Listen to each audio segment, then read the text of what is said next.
What's going on, everyone? So yesterday, the Dallas Mavericks officially eliminated the Los Angeles Clippers, and this could have some resounding effects for the Lakers.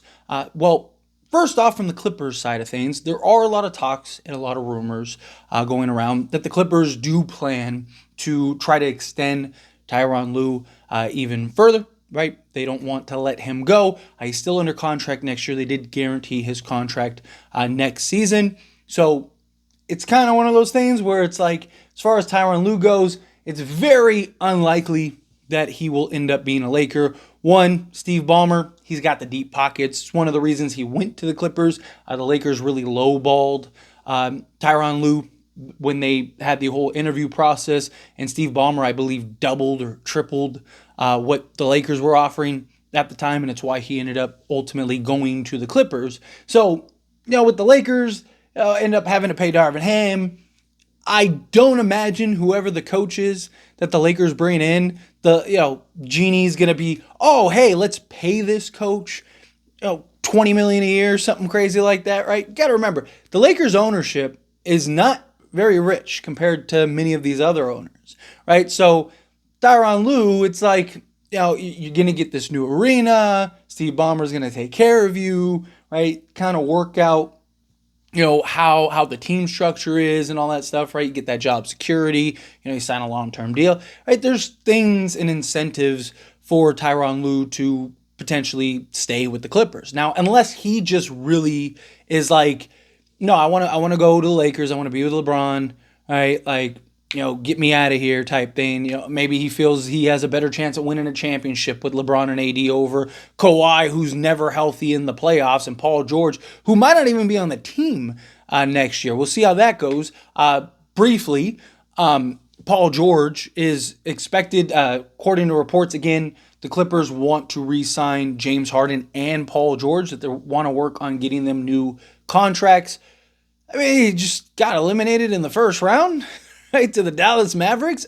Like, are those three really the guys that you're going to go forward with? But no, look, Steve Ballmer, new arena. You want the star power. You want butts and seats. My thing is that, like, it doesn't really matter if you're not winning, though.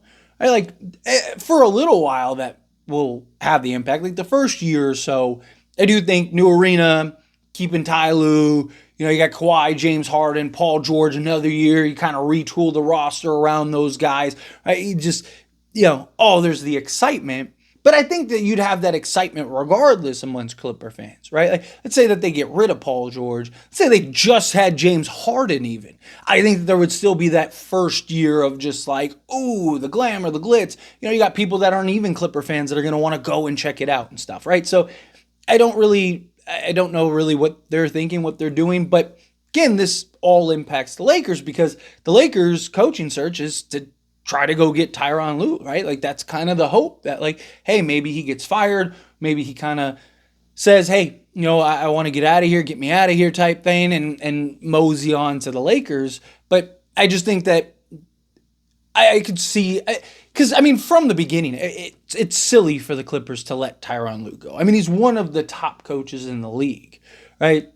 No, it's not his fault that Kawhi Leonard is never healthy come the playoffs and Paul George and James Harden just completely disappear. Right? Like, he can only control what he can control. It'd be like, LeBron James, knock on wood, but it'd be like LeBron James not being healthy ever in the playoffs, and like he never plays in the playoffs, and then Anthony Davis averages like 15 a game. You're like, it doesn't matter how good of a coach you are. You could be the greatest coach in NBA history. If your one star doesn't show up and then the other star basically plays like he's a role player, like, what are you supposed to do, right? Like, so, but I don't necessarily think that that's going to be an option. So now I think the Lakers are going to have to pivot elsewhere. Also, from the Dallas side of things, right? I think personally this, which I don't really think was a huge likelihood anyway. I just want to make that clear. But the Kyrie noise in the offseason, right? There's a lot of people that were kind of hopeful that, hey, maybe Kyrie could potentially be available. There was a couple reports and murmurs and stuff like that, like, hey, Dallas isn't really sold on the Kyrie-Luka pairing, and they may look to move Kyrie into the offseason and potentially trade him and try to maybe go get another star, kind of have this little hiatus year. But now Kyrie's been spectacular. I mean, unbelievably good in these playoffs. Or it's the first round, but still, like, you expect Kyrie to show up out of like anybody, right? And Luke and Kyrie have really done a really good job and just handled business against the Clippers.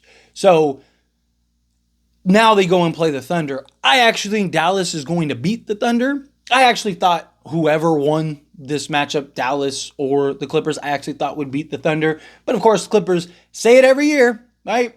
I just don't trust the Clippers. I don't believe in the Clippers.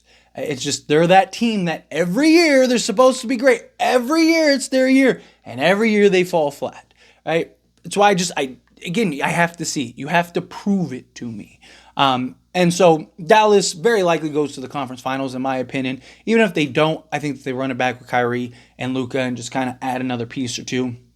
Kind of hit the adjustment button rather than like, hey, let's tear it down. So that potentially eliminates a star from the Lakers, right? Because the Lakers are going to go star hunting. I still ultimately think it's going to be Trae Young. Again, I've expressed I'm not super stoked about that. It just kind of like I was watching, like, it was kind of just like background noise while I was like doing and editing some stuff. One of the videos, I think it was the Darvin Ham video. But like I just kind of had like, YouTube playing like some sports news stuff. I was trying to hear some like information, just trying to, stay in the loop. And then like, I think it was Colin Cowherd what started playing. And then like they jumped into like, I think he was talking, who's he talking to? I think he was talking to Paul Pierce. And he was like, he said something about like, oh yeah. And then like the Trae Young, and he started talking about Trae Young. But like, he gave this like look and this like smirk and this like thing where it was just kind of like, he knows something. Like, I don't know, maybe it was just odd, right? But like you keep hearing all these talks, right? Kendrick Perkins basically says that he was told personally by Trae Young that he's going to like, it's just, there's so much smoke, and usually where there's smoke, there's fire. And I don't think that the Lakers are going to have a ton of, I don't think there's going to be a ton of teams vying for Trae Young. I think the market's going to be very limited. I'm not saying the Lakers will be the only team, but I don't think it's going to be this huge plethora of teams that are just lining up to go trade everything, sell the farm for Trae. So I do think ultimately it'll be him. I still want Donovan Mitchell. Did you just see? He just dropped a 50 piece. It was in a losing effort, which credit the Magic, man. The Magic, they're a young team and they're looking good. But yeah, Donovan, I'm just like, man, imagine if he was in a Laker jersey doing this thing. If we had Donovan, like, we'd probably sweep the Nuggets. Like, go get me Donovan, right? We'll figure it out. I still believe the three-man, three-star rosters work if they're like, you have comparable pieces, right? Complementary pieces. Right? When it's something like, Bradley Beal and Devin Booker, who are literally the same player, play the exact same position, play very similar games, and you put them on the roster with, and a Kevin Durant, it's like, what do you expect? And neither of them are really big enough to shift to the three. I mean, they can, but you're undersized at three guard. Like, again, if you have the right pieces, then yeah, I think it could work, right? But if you just kind of are throwing stuff out there, I think it's just not going to work. But like I said, I do think that there's going to be, based on how these playoffs line up, right? Like, again, if the Cavs lose Game 7, I think that will heavily impact the Lakers, because I think that'll make it even more Donovan Mitchell's like, get me out of here, right? I mean, he had 20 points, I think, in the fourth quarter, and the Cavs had 20 points. Like, literally, he scored all 20 points in that fourth quarter, right? So it's like he loses in like a Game 7 to Orlando that you should have beaten. I think he goes like, yeah, it's time for me to go. It's time for me to get out of here. Good luck to you guys. And I think ultimately that helps. But just like the Clippers, right? The Paul George thing. If they can't find a contract extension with Paul George, does he end up, going to the Lakers? It's a place that he wants to go.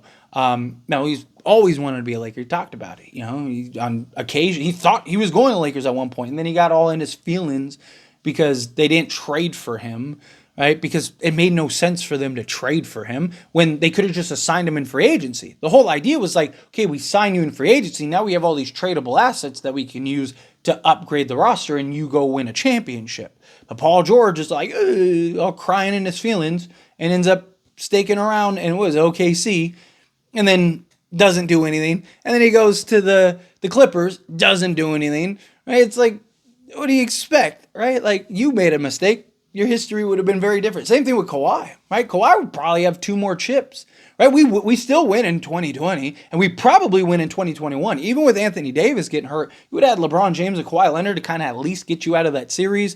Anthony Davis probably would have been back the next series.